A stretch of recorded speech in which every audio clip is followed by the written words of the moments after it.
Calamity is here. Bleach, 1,000-Year Blood War, episodes 41 to 43. I went to the pre-screening, which is coming out a month ahead of the episodes. As Bleach fans, we've received a lot of ire online because of these pirate people.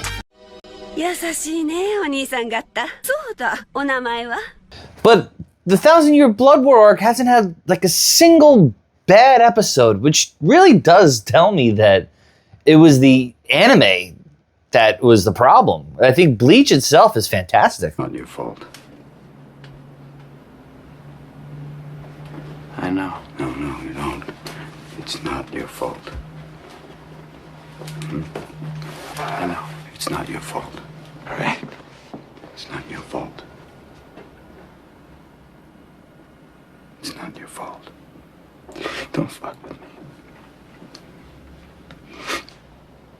It's not your fault. Don't fuck with me, all right? Don't fuck with me, Sean. Not you. It's not your fault.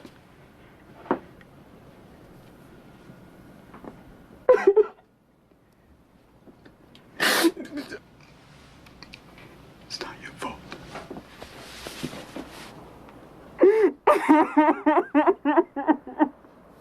It looked as good as every other episode. In some points, I think it looked a lot better. In these 3 episodes, we got a lot of like original stuff that wasn't in the manga. Do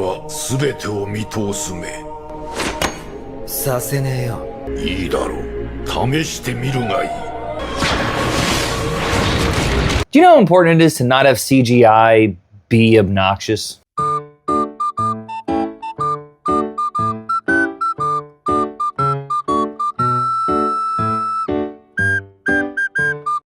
The opening scene is Yukabak dreaming about Ichigo splitting him in half, which is weird considering he thinks he's his son. But it is a dream, so Quincy Epstein just really writes it off as cute. Then we get one of my favorite scenes, was this CGI sweep of the entire battlefield in, I forget the name, the Vervault?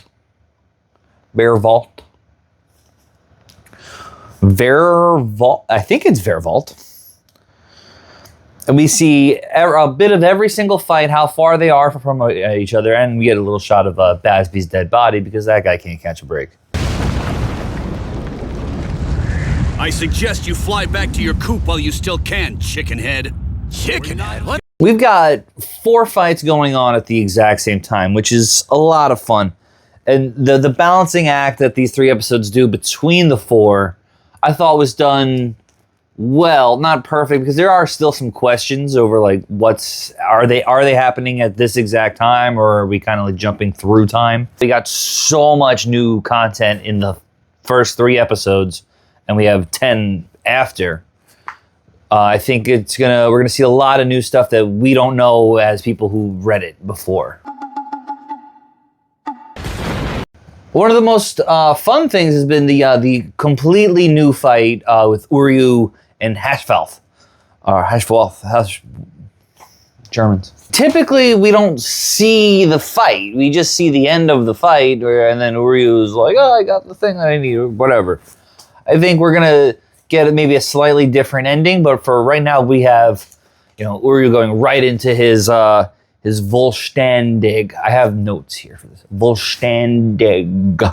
I like it a lot. It reminds me of when Uryu fought Kuratsuchi. It kind of has that look to it, which I'm sure is on purpose, but something tells me that's how a Quincy's supposed to look. These new Quincy's, no good. They're evil, and their powers are evil. Hashvalth also gets a new form. It's not a Vollständig, because he doesn't have command over Reishi, so he has to have something else, right? And he gets this control over the Almighty. It looks a lot like Yukabak's.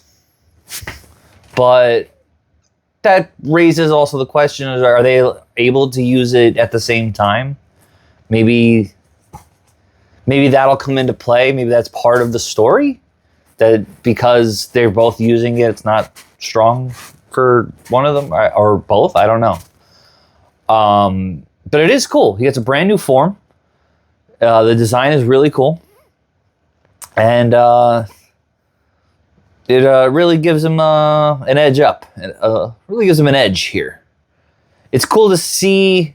The fight I was looking the most forward to was Urahara and Yoruichi versus Askin. I like Askin's abilities a lot. I think it adds a lot of how are you gonna do this to it, because he seems pretty almost unbeatable, which is, you know, all the Quincy's that are left are basically how do you beat them. You know, we've seen a lot of the beginning of this one. Yoruichi's losing the fight. Urahara shows up. He neutralizes the poison for 5 minutes. He turns it to a cat thunder god thing, which is a really fun power. I thought the design that they used was incredible. It's great. She gets to kick some butt, and the fan service is crazy in it. But the real like meat of it was Urahara's Bankai, which like we're all waiting for forever, right?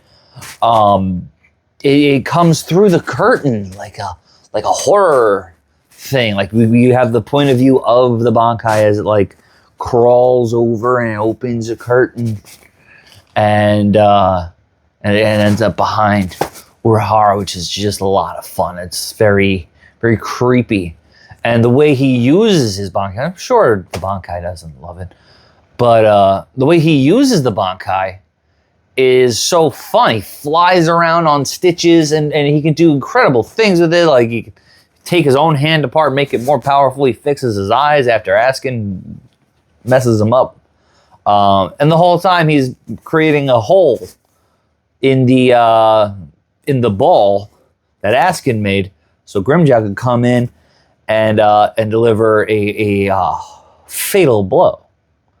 And that scene where Grimjaw's holding the heart and Mortal Kombat style and just fucking rips it out. It's good stuff. We also get Gerard Valkyrie versus the Vizards and the Captains, which is another like fantastic fight when you read it, that I am excited to announce that it looks great. They don't overdo the CGI. I don't think they really even use it. They just have this giant dude messing everybody up, and that's a good time. It's also the fight I feel like we got the least of, which I think that means that the 4th episode, whenever that comes out, will be almost fully dedicated to that fight. Because there's a lot in there. You got Kenpachi's Bankai, you got Byakuya, you got Toshiro growing up. It's like a whole fun thing. But before that even starts, we get an extended view of the Vizards fighting Gerard. And, it's cool. We get a little announcement of all of them, a reminder that they're here and they have abilities. And then they do some Power Ranger thing to them that doesn't mean anything. And they get one-shotted because that's what happens to Vizards. Tsugaya and Byakuya have a funny moment. Kenpachi shows up and starts, he just wants smoke, dude. He's awesome. Big Kenpachi guy over here. And I like watching them interact with, especially Kenpachi, because it brings me back to the Soul Society, where like you're first watching them interact, and you're like, I don't think any of these captains like each other. Like they're all on the same side, but I think they all want to kill each other. Oh, and Ganju and Chad are fighting statues. It's very Sorcerer's Stone. I'm sure it's just going to be used to develop Chad's romantic relationship with the ground. Please like and subscribe, and I'll grow it, and maybe these will get better. Thanks.